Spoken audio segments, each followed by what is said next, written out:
Hey everybody, how's it going? This is Darrin with GuitarControl.com bringing you this video lesson. And today I want to show you a little sweep picking lick that it uses two different styles of arpeggios and then has some tapping included in with it. So this is a movable shape, so I'm doing this in E minor mostly just so for the close-up everything's close together so you can see both of my hands, but it's an easily moved to in whatever key you want. So be sure to click on the link in the description for the tabs, and let's get close up and take a look. Alright, so the very first thing we're going to do is this little E minor arpeggio. So for this particular one here, starting off here with my third finger on the 14th fret of the D string, and then we're going to go to the 12th fret of the G, B, and E strings. So it actually looks like the very first chord from Stairway to Heaven, but it's all the way up here. But when you play it, you don't want to hear all those notes. So what I'm doing is, as soon as I'm doing the whole sweep picking technique, and if you are new to sweep picking, if you have if this is like the first time you've tried to do anything as far as sweep picking goes, or you haven't done a whole lot. You're going to probably want to work on the technique itself. I've done numerous videos on this subject. I'll leave a link for one right here.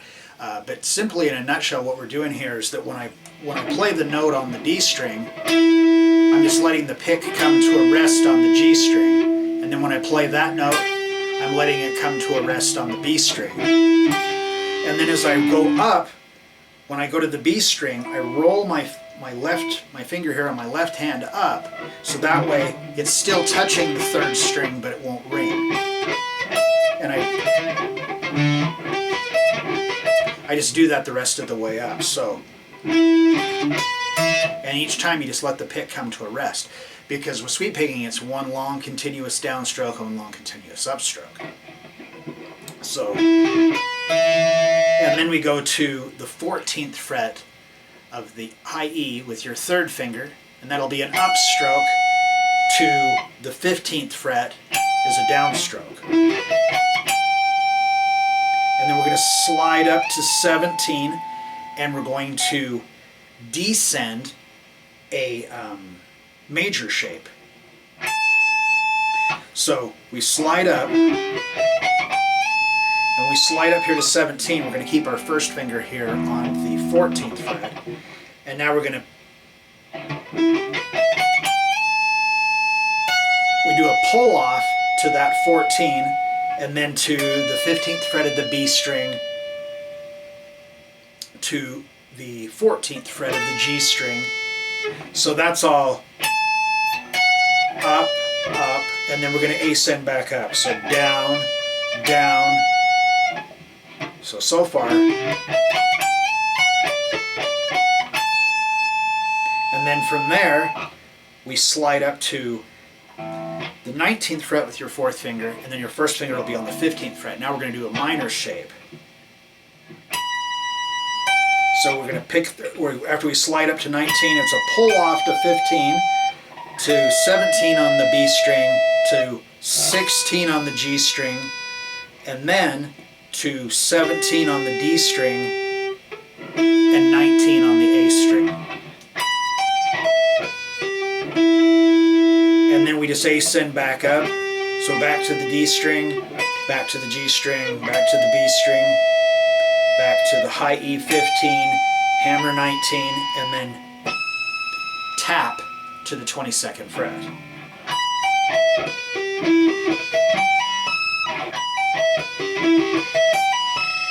Now, like I said, this is a movable shape, so if your guitar does not have 24 frets, then you won't be able to add that last note in there, obviously. But if you're doing this in a different key, if we just moved it down to a different key, then you'd have enough frets. So if you want to do it in E minor, and you do not have 24 frets, an alternative to it is after you ascend back up to 19, then just come up to the 22nd fret, and do a full step bend. But I just really like the way it sounds with the tap. So the whole sequence slowly.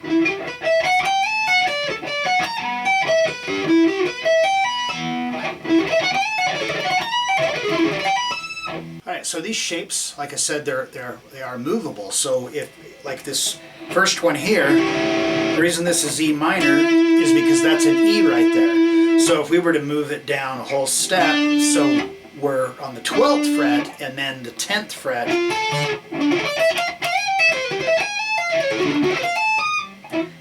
now we just did the same sequence, we moved it down a whole step. So instead of being in E minor, now we're in D minor.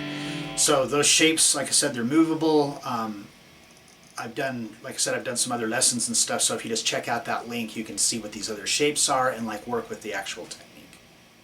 Alright, so I hope you enjoyed that and you got something out of it.